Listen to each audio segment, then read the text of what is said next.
শ্রী রামচন্দ্র দত্ত রামকৃষ্ণদেবের যে গ্রন্থ রচনা করেছিলেন তার মধ্যে অবতার সঙ্গিনী হিসাবে শ্রীমায়ের বন্দনা করেছেন।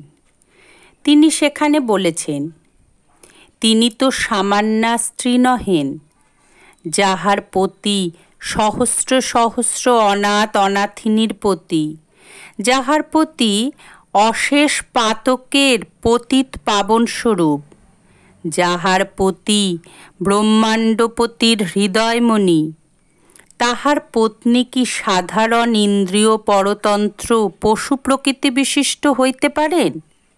শাস্ত্রে বলে, পুত্রের জন্য স্ত্রী পুরুষের প্রয়োজন।